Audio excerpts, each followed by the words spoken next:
The following program was produced by an independent community producer. The opinions expressed do not necessarily reflect those of the ECAT staff or board of directors. Good afternoon, everyone. 1 o'clock.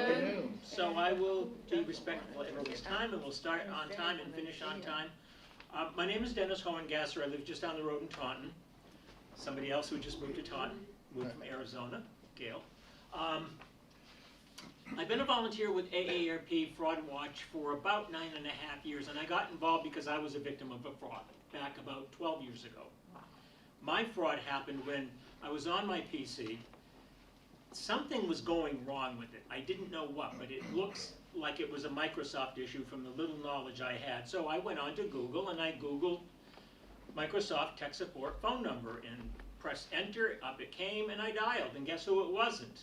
It wasn't Microsoft. By the way, when you Google anything and press enter, the first 4, sometimes 5 entries are not what you're looking for. You look right below it, each entry it'll say the word sponsor. So when you Google anything, make sure that you're going to the right site. And we'll talk a little bit more about that as we go through. So I was a victim. It cost me $100 because these people couldn't have been more helpful. And they wanted access to my PC, which I realized back then you should never do. And they loaded the software, and it took a friend of mine hours to get this software off. One thing you should never do is ever give anybody access to your PC or laptop. So, so I've been doing this for about 9.5 years. I don't think you can tell me a story that I haven't heard. There's good news and bad news. The bad news is that fraud is out there and is growing all the time. The good news is that there are ways to keep yourself and your family safe from becoming victimized. And that's what we're going to talk about today. This booklet here has lots of information. You don't really need to take too many notes because a lot of the information is recapped in here. So let's start. We're going to talk about how to avoid. Let me ask you first, how many people think that they have been approached with a fraudulent offer? Oh, yeah. Both hands, right? Yeah. How many people have been victimized by a scam? Okay. You've done something that some people don't do. You've actually admitted. It is a difficult thing to admit that you've been scammed. And we'll talk about some of the psychology involved with that as we go. So we're going to talk about how to avoid becoming victimized, trends that in scams and fraud that are out there, persuasion techniques used by scammers, and prevention things that we can do, and then a bunch of AARP resources. You may have heard the term in the past, con artists. There is absolutely nothing artistic about what these people do. This is organized crime. These are crime syndicates that are running these scams. It is not some mom and pop sitting in their kitchen running some kind of organization. This is organized crime. Their goal is to get your money or to get your personal information, which leads to getting your money. If you know about a scam, you are 80% less likely to engage with a scammer, and if you do engage, you are 40% less likely to become victimized. That's why, whoops, hang on. That's why awareness, education, and information is so important. It's our first line of defense to keeping ourselves and our families safe. And I say our families because AARP primarily focuses on the 50-plus community. But when it comes to fraud, nobody's immune. And as a matter of fact, younger people are about 35% more likely to be scammed. They just have less money to steal than older people. And the good thing for them is that they have a working life to recover that. If you're retired on a fixed income, you haven't got that option. So financially, it's more devastating for older Americans. Top scams that are out there, these are some of them. Business scams. Which businesses do people imposter? Amazon. Amazon. Yep, you get the text on your phone to say, couldn't deliver your package. Right. And think about, I mean, we're just talking about COVID and people now shopping online more than ever. We got near the holidays and people are shopping online. If you're ordering a whole bunch of, you can't remember which item you ordered and which one is being shipped when. So you get the text to say, we can't deliver it. There's a mistake with, you figure it out, whatever the mistake could be. All they want you to do is what? Click. Click. And when you click, you're going to a website that you do not know about. And if you're on your laptop or your phone, they can download malware onto those devices. That's why it's important to keep your software up to date. So we have Amazon. Who else? The other delivery services, which are UPS, FedEx, Xfinity. Yep. Because your Xfinity or Comcast account has been compromised, or it's going to be shut down because we didn't get payment. Oh, yeah. If you didn't pay, you probably know you didn't pay. This shouldn't come as a surprise. The same thing with utility companies. That's another business. We're going to shut your power off because you didn't pay. The IRS, we're going to come and arrest you because you didn't. You've got taxes that are owed, and you've been arrears for 2 years that you may not. If you owe back taxes, guess what? You know it. Identity theft, getting a hold of your personal information so they can manipulate that to take out loans, and we'll talk about the other things they can do as we go through. And computer support, that is still out there, and it affects mainly older adults, because older adults may be less savvy when it comes to using these devices. I mean, I was here setting up, and there were 2 people over here. Was somebody here with doing something with the phone? And they were going through all kinds of stuff, teaching somebody over here all the things with their phone, because these things can be confusing.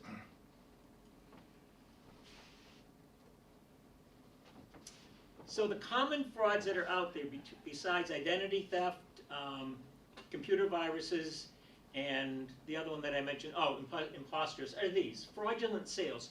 Selling things that don't even exist. Or you order them online because it looks like a good deal, and when you get them, the quality is so shoddy that they're not worth what you paid for them, even for shipping and handling. Romance scams are probably one of the most heart-wrenching things that I've seen out there. And I've talked to people who have been victimized by romance scams. They're stealing your money, but they're stealing your soul. They're stealing your emotions, your faith in yourself, and getting over that is probably one of the most difficult things. And convincing somebody that it's a romance scam is very, very difficult. I was down in Pine Hills in Plymouth, and there was a woman down there. They could not get this woman to understand that the $80,000 she sent to Joe in Africa was a scam. They talked to the police. Police had talked to her. People in the community talked to her. They could not convince her that this was a scam because they're so invested emotionally. And these things don't just happen all of a sudden they ask for money. They're going to groom you for months before they even ask for money. Government imposters, we talked about sweepstakes. Guess what? If you didn't play, you're not going to win. Phishing scams happen. They send out a wide net of either emails or texts or phone calls trying to get 1/10 of 1%. If they can grab that, they're making their living. And the other thing is, a lot of these things are not coming from in this country. They're coming from overseas.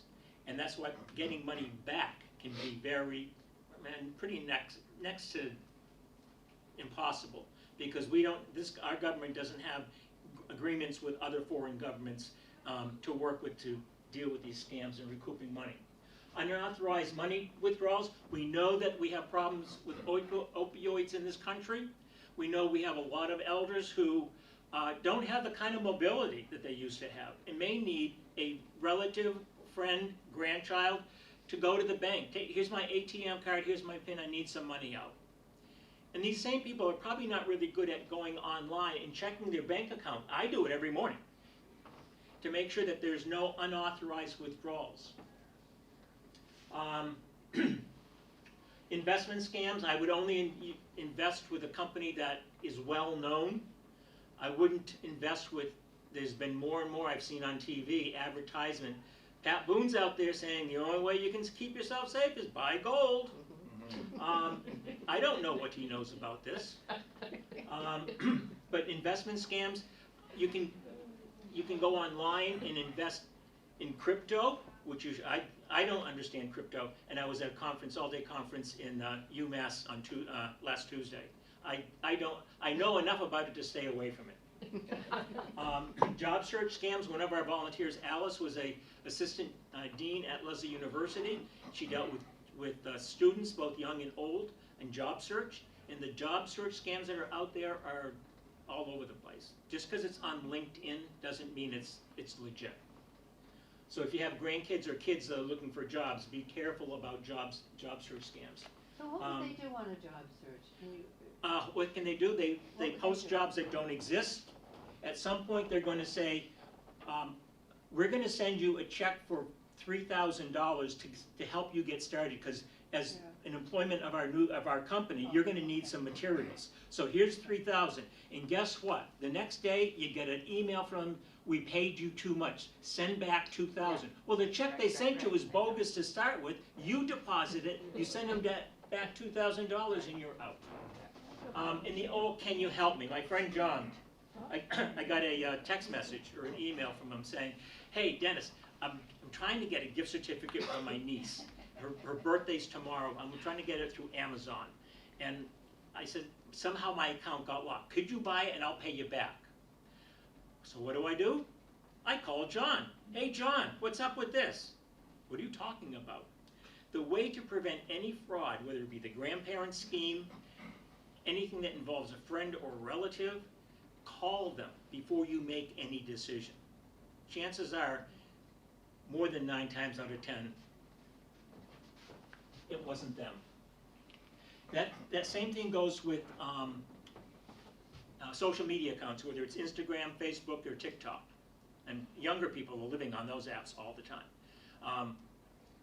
With those, somebody can, Facebook in particular, because I've experienced this, you get a notice, an email saying, hey, someone wants to be your friend. Well, I know they're already my friend on Facebook.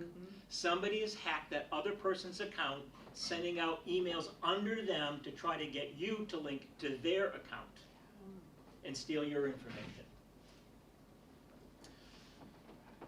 When AARP put all this stuff together, they went out to prisons and they talked to people who were in jail who had been successful at stealing people's money. And they asked them the same question: why are you so successful? And they all said the same thing. You've got to get them under the ether. You have to get them in a heightened emotional state so they are not thinking logically. I think back to my situation. I was afraid, because a year before that I had lost some files. I was afraid. The fear clicked in, and I wasn't thinking logically. If I had shut my machine down and thought about this, I would have been much better off. But they want to get you in a heightened emotional state. So if you get that call from the about a grandchild being stuck someplace or been in an accident and grandma, I need money, and you're thinking, wait a minute, that doesn't sound like my grandchild. What used to be the situation. It doesn't happen anymore, because younger people are a lot of people are putting their voice out on TikTok or Facebook in a video of some sort. If these scammers can grab 6 seconds of someone's voice using artificial intelligence, they can create an entire conversation that sounds just like them, and you would not know the difference. So they can grab you that way. So think about the grandparents. When it comes to grandparents, they won't do, there's nothing they won't do for their grandkids. So when you get the call, fear sets in. I better react. Or you get the call that you've just won something, and excitement. We have the ads on TV all the time. But with all the crises going on in the world, we see all these ads for people looking for donations for one cause or another. Empathy. Don't react based on feelings. That will grab you. That'll send you over the edge every time. So risking jail. You didn't show up for jury duty. We're going to send somebody to arrest you. Congratulations, you've won. We've kidnapped, computer viruses, and empathy, the whole thing. The other thing is they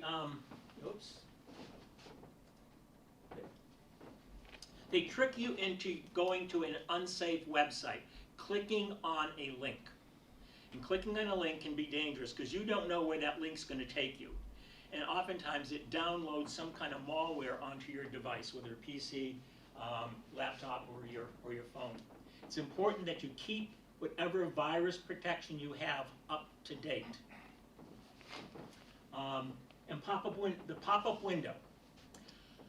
We had lost a cat about 3 years ago. Had to put it down quickly. So we were upset. So we wanted to get another cat right away. So we went on Google search. The first 4 sites were scams. The 5th one was out of Providence, Anchor Paws. Legit site. They wanted to be paid with PayPal. We had a PayPal account. Hadn't used it in a while, so I went onto PayPal. Tried once, twice, wrong password 3 times. Guess what pops up? A message to say, your account has been locked. Made 100% sense to me because I just tried 3 times. So I called the number. Again, these people couldn't have been more helpful. And they chatted for a bit, and as soon as they said, if you can give it, we need access to your PC so we can remove whatever's in there and then I knew, click, I hung up. But my emotions, I was upset because we had lost the cat. I was anxious because I didn't want somebody else to get this cat before we wanted to get it before somebody else got onto it. So automatically a pop-up. These pop-ups aren't doing you favors. I oftentimes say, we would like to think we are all special. But we are not so special that people are beating a path to our door to give us all kinds of free stuff. They just aren't. This I got, this is an email I got about 2 weeks ago. And the tagline was, act fast, reactivate Shield Defense. Well, I don't use Shield Defense, I have McAfee. So I already knew this was a scam. But if I did use Shield Defense, and I do get them from McAfee saying your account has been is going to be terminated because it expires. I have automatic renewal. I don't worry about that. But notice it's coming from Katie Kessinger, and look at the email address. It's a Gmail account. That's not how Shield Defense sends out emails. It's .com. This is a personal email address. And then down the other part where it says attached, scanned by Gmail, gives me the sense that, well, maybe this is true because if Gmail scanned it, it looks like it might be legit. All fake. So there's a difference between identity theft and identity fraud. Identity theft is when they steal your personal information. I can guarantee you we have all been victims of identity theft, either through a data breach, usually a data breach of one sort or another. It could also be with, years ago, and this can happen anywhere. You go to a trade show or a flower show, like the Boston Flower Show used to have it. You walk in the front door, and right there's a table set up, and come and you might be able to win a free cruise. So you fill out all this information. You have no idea with all that personal information you're putting down. This seems pretty innocuous, where it's going. And usually it goes into a database, and this database is sold to other people. I mean, think about when you make a donation to anybody. You make one donation, 4 weeks later you're getting donation requests from everyone in the world because they buy and they sell these lists. And that's what scammers do. So they're looking for your name, address, God forbid, your social security number. Let me ask you this. How many people have their Medicare card with them? See, I could never say how old you are. Ask anybody how old they are, but I can say, who is in Medicare? Now I know who's over 65, right? How many people have their social security card with you? That is good. I'll talk about the Medicare cards in a minute. But your credit card, looking for your credit card numbers, and bank account numbers, and medical insurance account numbers, including your Medicare card. Your Medicare card is gold to a scammer. I do a presentation also for a group called Senior Medicare Patrol, and we talk about protecting, detecting, and reporting fraud, waste, and abuse with Medicare, and how to be an engaged healthcare consumer. I can come back and do that whenever. It's amazing what we don't know about Medicare and what our rights and responsibilities are under Medicare. So they want to steal this information. So stealing it is one part.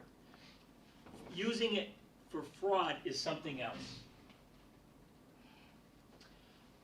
And we'll talk about how they do that. But these phishing techniques of sending out mass amounts of emails, texts, or phone calls, and they do it through those, and they sell the databases.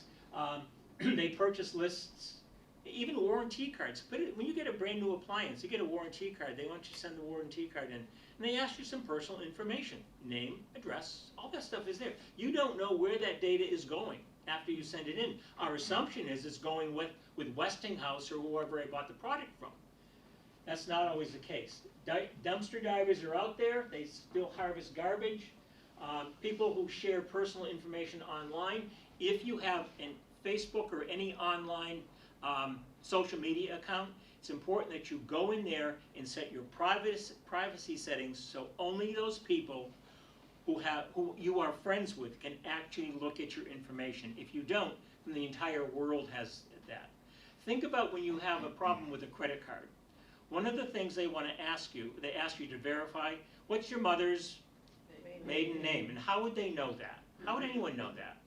You go to anyone's Facebook, a younger person's Facebook, you can figure out who the family members are and who Uncle Joe is, because that Uncle Joe has the same last name as your mother's maiden name. It's not rocket science to figure this stuff out. This is how these people earn their living. Obituary notices are another feeding ground for scammers. Think of what goes into an obituary. The deceased's name, date of birth, date of death, where they live, spouse's name, maiden name if appropriate. And they all put the kids' names in there, the spouse's names, all the grandkids' names. It's a litany. So when you've just lost your spouse and you're getting a call, first of all, you're upset. You're not thinking logically. You're thinking emotionally about a whole bunch of things. And when you get that call, and the calls oftentimes come early in the evening, when by this time I'm ready for a Manhattan, and that's that, and I'm not thinking that you're not thinking probably quite as clearly as first thing in the morning, and people react quickly. But think about, and so you're thinking emotionally, especially if it's a grandson. And how would they know my grandson? Well, they just probably read it in the obituary, and they know that your feelings are raw, emotions are raw, and you're the target. Data breaches are another one. TJX, Home Depot, Marriott, I mean, the list goes on. Blue Cross Blue Shield, there's data breaches all over. And they gather our information. Frank Abagnale, who was the subject of the movie Catch Me If You Can, he impersonated a doctor and a lawyer. He's an ambassador with AARP. He writes a lot of the articles in the AARP magazine and bulletin on fraud. When he lives in South Carolina, and when their tax department was breached, and the scammer got all the records for everybody in the state with their taxes. So Nikki Haley was governor then, and she said, well, we're going to give everybody 1 year of free credit monitoring. And he wrote her a letter and said, don't bother. Don't bother doing that. It's a waste of money. When these scammers get this information from these data breaches, they warehouse it for 4 or 5 years before they start to use it. And they'll sell it to and it lives on the dark web, and they'll sell it to other scammers. They know that within the first year, you're going to be probably a little bit wary and keep track of stuff that, maybe, I was just breached, so I'm going to keep an eye open for things. After 2 years, that's water under the bridge. So these data breaches happen, and they warehouse its information, and these credit monitoring things really don't do much because they're not going to use it right away. So we talked about identity fraud. Well, what can they do? They can open up credit cards. They can open up utility accounts.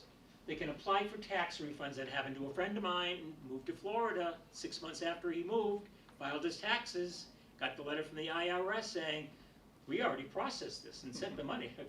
I guess not to you. They can get a loan, they can apply for employment, they can apply for unemployment, and they can get medical care. Over the last year, I've had 4 people come up to me and say, yeah, I got my tax information so I could go and file. And I got something from the unemployment office. This is how much they sent me. I've never been unemployed. Somebody got a hold of their information and applied, and this was big around COVID because a lot of people were going out on unemployment during COVID. So that's how they can misuse it. And what are the effects of it? You could be denied credit, could be denied a loan, public benefits, medical coverage. There could be lawsuits. Just the stress and anxiety of trying to deal with this, because I'm dealing with something that I think I'm clear now. Again, I've been doing this for 9.5 years, and I almost got caught back in January. It can happen that soon, and I know how it happened. Emotions. It was all based on emotions, and that's why I reacted, and I shouldn't have. Can you share what the scam was? Yeah. Because if you We're- fell for it. Yeah, we were going to buy a painting, and it was on eBay. They wanted to take it, so it wouldn't have to be bought through eBay. They said, we can save you the fees. You're going to save me money, right? Save me the fees. And so we said, and we had bought a painting from this person before. They wrote to us saying, we noticed that you bought this painting from the same artist, and you might be interested in this. So we went through Venmo. That was the biggest mistake in my life. But what I did do is I moved money from my credit card, in essence a cash advance, over to Venmo. Thank God I did that. The credit card company is dealing with this now, because we got the note from the the seller saying, hey, there's been a mix-up here. Looks like your painting went, because we got the notice that it was delivered. No, it wasn't. It was delivered to someplace in Minnesota. And they were going to track it down. I said, well, we want to just cancel the whole thing. They would not take that as an answer.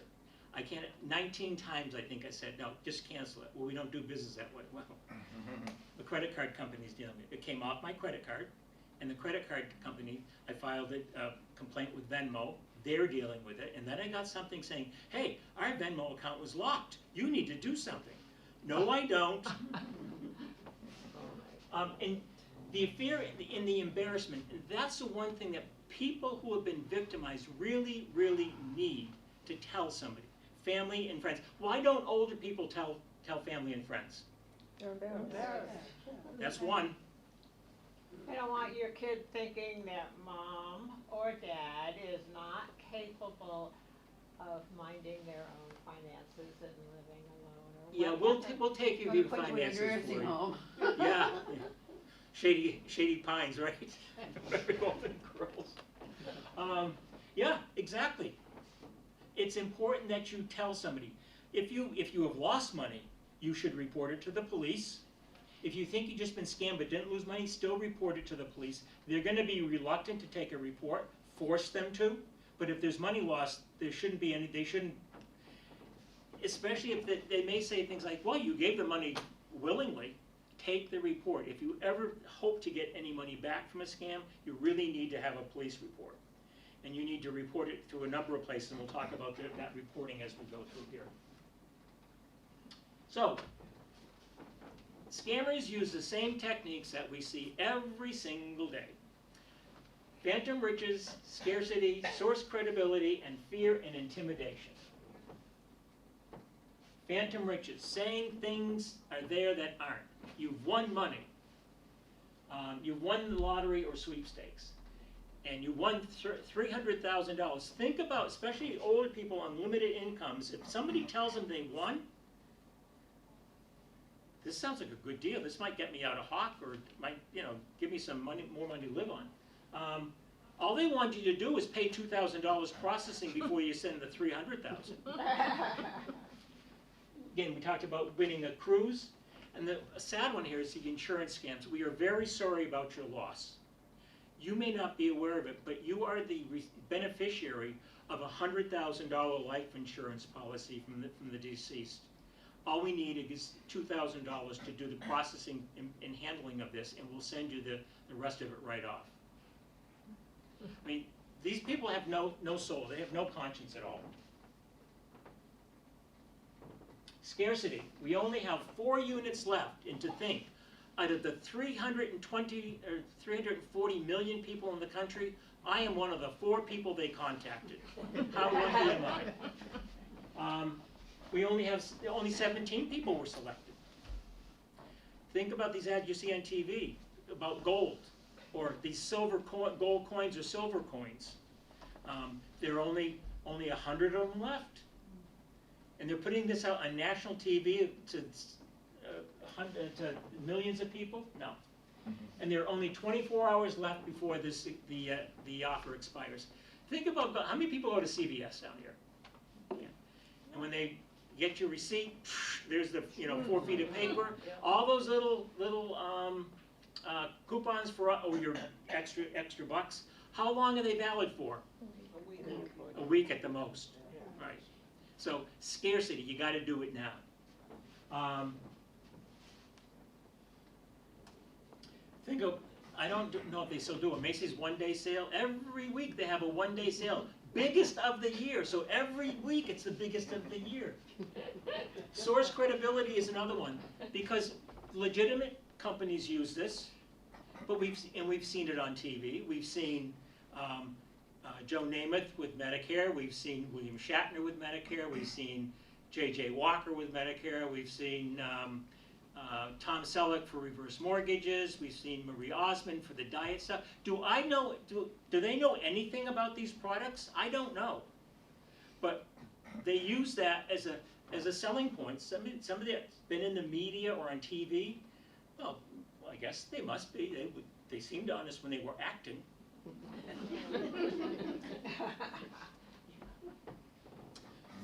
Fear and intimidation. I think, who had the, how many calls come in? Gail's had, how many calls over the? It was like every 15 minutes for 2 days. Yeah. Every 15 minutes for a couple days, having the call come in. And you can't block it because it's always coming from a different number. They can spoof any number they want. Yeah, right. And they can threaten you with all kinds of things, loss of benefits, loss of security, Medicare benefits in particular, or your medication, your health care, and just those harassing phone calls. The text message, I get, how many get text messages all day long from all kinds of. Okay, what do scammers agree on? They agree that those people that they're successful with allow themselves to be pressured into making a rushed decision. If the deal is good today, and if it's a legitimate deal, it should be good tomorrow. So you can do your research. People don't consider that it's a scam. One of our volunteers, Alice, she also volunteers with the AARP Fraud Watch helpline, where people can call in if they've been scammed. And within 24 hours, somebody will call them back and talk to them about how they can keep safe moving forward. Chances of getting money back are slim to none usually. And Alice says, one of the things I hear most frequently from people is, I thought it was really pretty savvy with all the scams that are out there. I just didn't know about that one. I was mentioning to Gail earlier that the Fraud Watch Network that AARP runs, the website, scrolling down, there's a place called the Resource Center. Back when they started the Resource Center about 5 years ago, there were, I think, 32 different scams. Now there are over 80, where you can click on any one of these, and it'll tell you how it works, what you should do, and what you should know. And the reason that there are 80 now, because they're all variations on a theme, but just enough of a difference so you're going to get caught off guard. And you had some problems, you said, with moving and a scam route. And there's one out there on moving scams. People don't ask questions, and people don't read or verify information. There's an ad on TV. They're gonna give you face cream. They're gonna make you look fabulous. And you order on the first, you get a 30-day free trial, and all you gotta do is what? Pay postage and handling using your credit card. You order it on the 5th, it comes in on the 15th, you open it up, you try it, and you figure out if this is really gonna make me look fabulous. You don't read the paperwork, because in the paperwork it says, if you do not cancel within 30 days of purchase, which is back on the 1st, we're gonna keep on sending you this every month, not for shipping and postage, but for $60 every month. And I've done these presentations enough, and someone says, yeah, it happened to me. It's important that we read the information when we purchase something. And remember, when in doubt, get a second opinion from a trusted person. So what can we do to protect ourselves? Protect our passwords and PINs. Depending on the number of applications you have, you probably have more than 2 passwords, right? There is something called Password Manager. There's applications out there that you can purchase. They're not that expensive, and you have to remember one password, and it links all your other passwords together. So protect your PINs and passwords. Just don't let them out to anybody. And like I mentioned before, if an elderly person has mobility issues and they give their ATM card or debit card to somebody, usually a family member or a trusted friend, and all of a sudden money goes missing. Protect your information online. Lock down your security settings on your social media accounts so that only your friends can see what you're posting and not the entire world. Protect your mail. I have a mailbox at the side of the road in Taunton. I do not put anything out there unless it's a birthday card with no money to my nephew. Anything that has any personal information, I do not put out there. As a matter of fact, if I have to mail something that has personal information, I don't even go to the blue mailbox outside the post office. I go inside. A lot of supermarkets have the blue boxes outside. There is something called arrow keys that the post office uses to unlock those boxes. There's been a number of postal employees who have been mugged and whose arrow keys have been stolen. It was on the Channel 5 News website, WCVB, that's 7 or 5, whatever. 5. There was an article a couple days ago where was it Milford maybe? A police officer was sitting out in front of a post office, or near a post office, and saw this car pull up. Somebody get out and open up the box. This is 1 o'clock in the morning. He tried to pursue him, but the speed got out of hand, and he had to cease and desist there. But they stole money. They stole mail out of there. I only go into the post office. So just because they're redesigning these boxes so you can only put in one thing at a time, doesn't preclude somebody from stealing that. And those arrow keys are designed to work with a number of zip codes. It's not every town has their own. It's a number of zip codes that have this arrow key. How many people live in a larger apartment complex? When you go down to get your mail, there's a whole bunch of mailbox set up. That's the same arrow key the post office uses to unlock those. So it's important to keep track of your mail. I use something called informed delivery. I know what's coming in the mail today. And if it doesn't show up, then I can contact the post office. Informed delivery is free. You can go online to usps.gov and request it. So every morning I get an email saying this is what's coming into your mailbox. Do they take images of all the mail? Yeah, they do. They do. They do. Wow.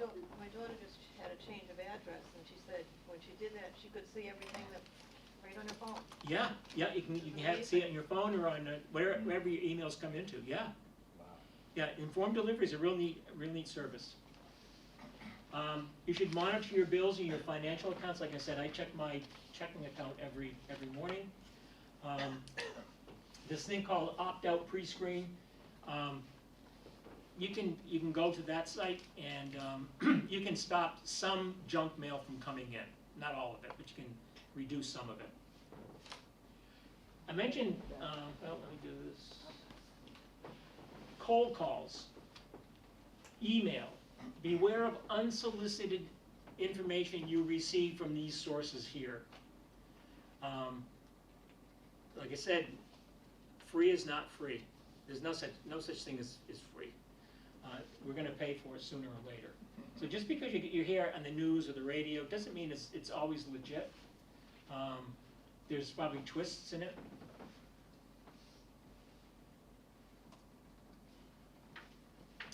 You should sign up, if you haven't signed up yet, for the Do Not Call registry. Scammers don't care though. They're going to keep, scammers are going to still call you. But this can stop some of the annoying calls that you get with companies trying to sell, legit companies trying to sell stuff. You should double check references when using a contractor. This sad story I heard when I was in Roxbury back before Christmas, this woman said that she thought she had done due diligence in looking for a contractor and paid him $10,000 to do some work. The work, what was done was shoddy, the rest of it was never done, and he took off. He was using somebody else's contractor's license. So make sure, in fact, that if you're going to have a contractor do anything, find out from friends who they used, and do your research. Because again, we see all these ads on TV for people, for a lot of social causes looking for donations. One thing you should do before you donate to anybody is to go to these two sites, and this information is in that booklet too I gave you, Charity Watch or Charity Navigator. And if you go to one of those sites, you put in the name of the charity. It's got to be spelled correctly too. Put in the name of the charity. It'll come back and tell you, one, is it a viable charity?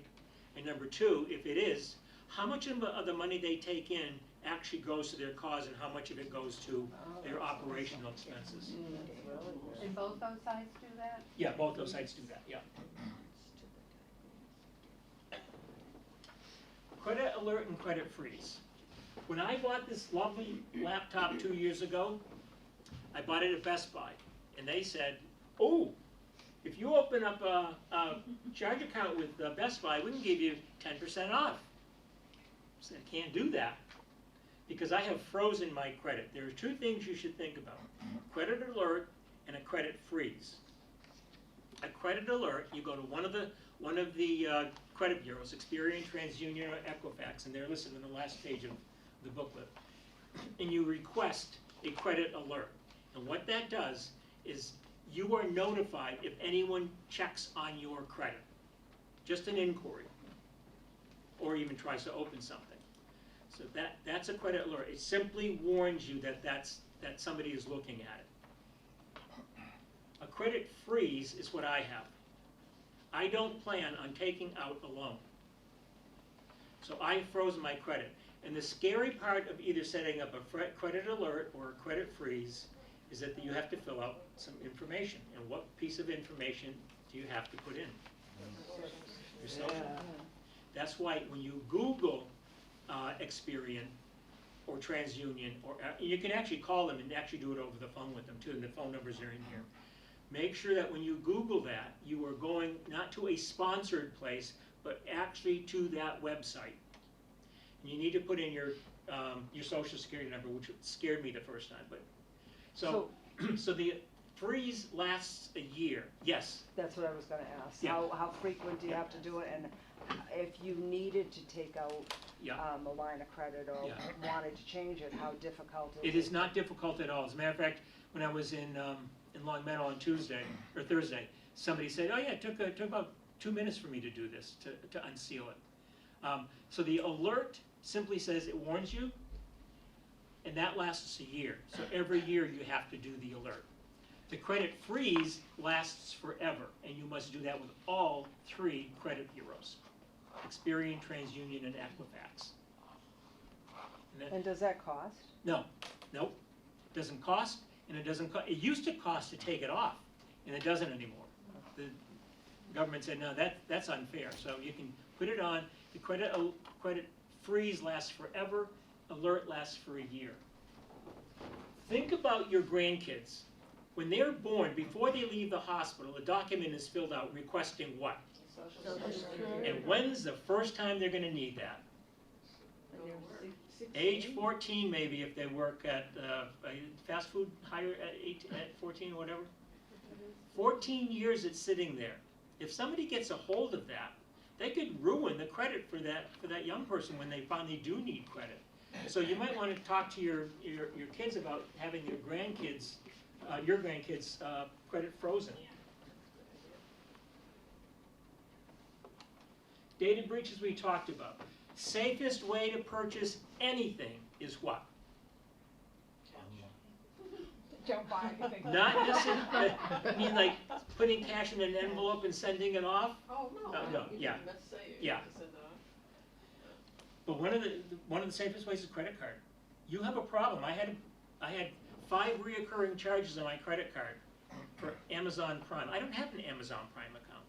When I finally caught it, I called the credit card company. They took it off. They did the research. One thing I do not use is a debit card. I didn't have a debit card up until about a year ago when Webster Bank changed their policy. Prior to that, I had an ATM card. The only place I could use it was at an ATM to take out cash. That was it. I couldn't go into a store and use it, the ATM card at the at any store to buy anything. Now they don't. Certain banks still offer ATM cards only. I don't use the debit card. One, it's attached directly to what? Checking account. I don't want anyone near that. Younger people, they go in the store and buy an energy drink for $3.02, and there comes a debit card. They put the debit card for everything. I have no idea where these transactions go. But if there's a problem, I can't call the bank and say, hey, there's a problem. Will they fix it? They might, depending on what the situation is. But it'll take some time. The credit card, they'll refund it like that, and they do the research. So don't if you were, Blue Cross a while ago came out, there's an Anthem Medical, I think also. I got a notification saying that you could be part of a data breach. Trust the letter that you get. Don't trust a text or email that says click here to report it or to fill it out. You need to, if you have a problem with a credit card, don't Google anything like I did. Well, mine was for Microsoft. But if you have a problem, you get a text message from your bank, call the bank directly at a number that you can trust. It's either on the back of your debit card, back of your credit card, and deal with that way. Don't trust just emails coming in with or text messages saying, call this number because we have a problem. Or getting the phone call saying, we have a problem with your account, can you verify the account? Wait a minute, you called me, you said there's a problem, what's the account? What account is there a problem with? You tell me. But they catch you off guard because we could lock your account. Now what am I going to do?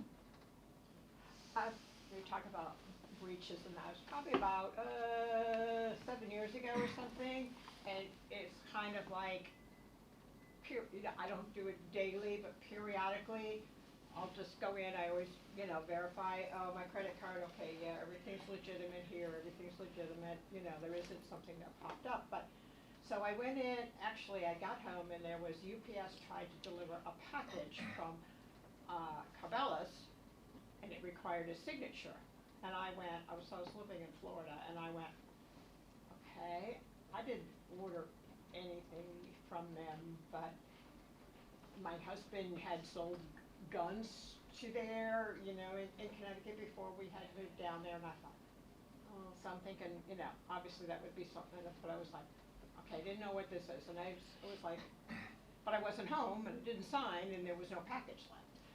Anyhow, there in my credit card, $1,600. Wow.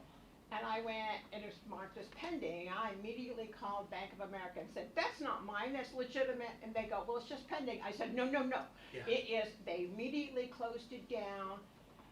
But then I followed it through, and then I called UPS.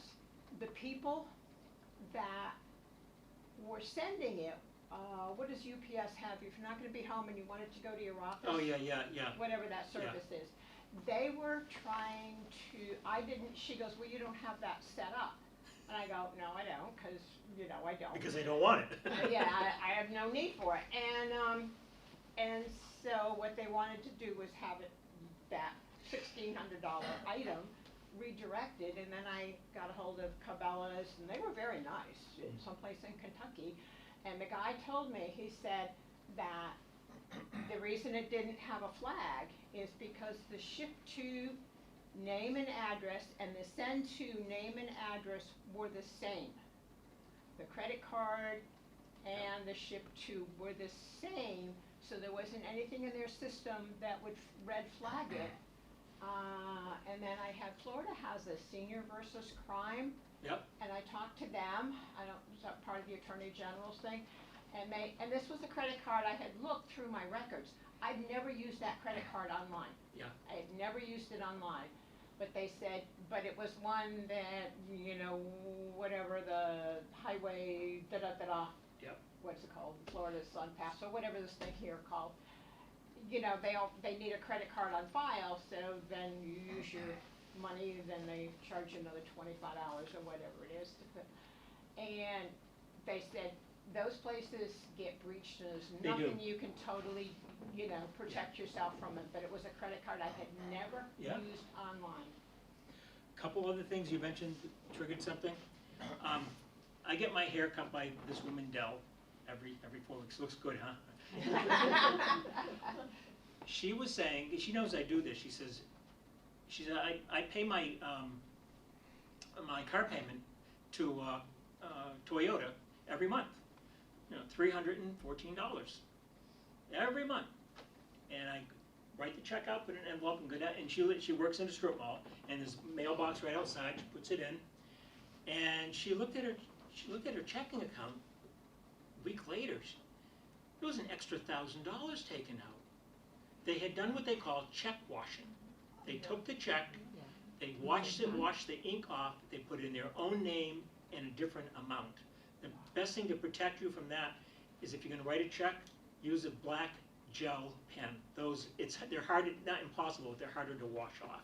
So black gel pens are probably the safe. But check washing is another big thing that's happening out there. And you don't hear about it until a friend of yours is impacted. Medicare. Medicare will never, ever call you. You'll never get a call to say that you can get a plastic card, that your benefits are going to be stopped because you have a problem with your account. They're not going to try to send you a new card, plastic or paper. They're not going to try to enroll you in a new program. They're not going to say that because there's been unusual activity with your card, we're going to close it down. That doesn't happen. They're looking for fear. Let people try to. My mother, God bless her soul, she was the most trusting person in the world. Anyone called her and asked her for something, she would, fraud or not, she didn't know. Medicare will never call you to try to lose coverage. I mentioned about. Got one thing, Medicare, calling for Medicare, we believe you're eligible for extra benefits. Yeah. And they wanted to send me tests that I might be, but my doctor would approve it first before they could send these free tests to me. I do a whole hour on Medicare, and I can come back and do that. And this is, we're seeing the scams with And I didn't Medicare. get it just once, I've gotten it about 5 times that Yeah. long. Oh yeah. So you didn't fall for it for the first time, geez. Yeah.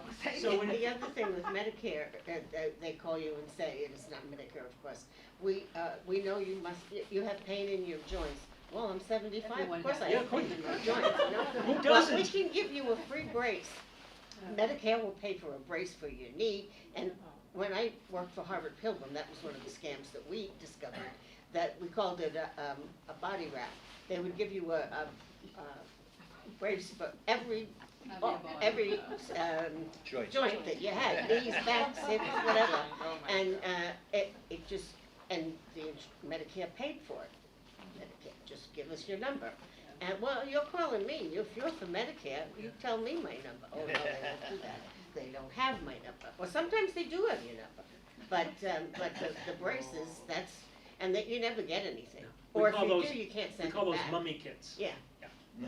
Or wrap, yeah. But you're right. Again, I could go on Medicare for an hour, but we won't. The other part of that brace, if you fell for that, these braces they have a life expectancy with Medicare for about 5 years. If you fell for that scam today, and then in 2 years you really do need a brace, guess who's not going to pay for it? Medicare, because they sent you one that's good for 5 years, and you probably have tossed it. First of all, you should never accept those packages anyways. Send them in. Okay, death notice we talked about. We should adopt a fraud-fighting mindset. Question all communication from known and unknown sources. Guilty until proven innocent, so you need to verify, verify, and verify. Look for triggers look for attempts to trigger your emotions. Ask more questions than you answer, and help friends and relatives to learn the warning signs of fraud. I only have 20 extra books, but I have another 100 in the car. If you want some of these, take what you want. I'll go get more. And give them to family and friends. All the information is to help you keep safe. Can I just share this? I went to Florida, my daughter bought me this. It prevents the scammers that scam your Credit cards. When you get out of the car in Florida, they can just scan Yep. your thing. And it's wonderful. It costs $8, holds all your cards, and it fits in your pocket. Yeah. It's nice. They're VFR or Wonderful. some F something or other. Yeah. Yeah. Warning signs, urgency. You must do it now. That is one of the biggest red flags. The other big red flag, don't tell anybody. That comes relatively with the grandparent scheme. I'm down in Florida, or usually it's in a foreign country. I'm down in Peru. I went to a friend's wedding. I got in an accident, and I'm in a hospital. I need to send money. And you have Amazon. Yeah, right. Yeah. And they want you to send money. Everybody that's scamming wants you to send money. Usually by wire, because it's like cash. You can't trace it. iTunes, prepaid debit cards. The government doesn't take Google cards and gift cards for payment.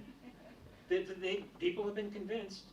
Cryptocurrency, I would stay away from it. I didn't do it today, but I usually do it before I come to a site. Go on to Google and type in cryptocurrency ATMs in my area. I would venture a guess within 12 or 14 miles of here, there's probably about 12 crypto ATMs. Really? Yeah. And they're located usually in gas stations, liquor stores, and convenience stores. And the other thing is Zelle, Venmo, and Cash App. They are called peer-to-peer payment systems. They were designed for people to send money to friends and relatives, somebody you know. Somebody lent you money, you want to give it back to them, you don't want to send them a check, you can set up a Venmo account and send it directly to them. But it's like cash. Once it's gone, it's gone. So be very careful using Zelle. If you people who do say Airbnb rentals, and the vendor, or the person who's renting it wants to be paid by Zelle, Venmo, or Cash App, no, that's not what these were designed to do. Peer to peer.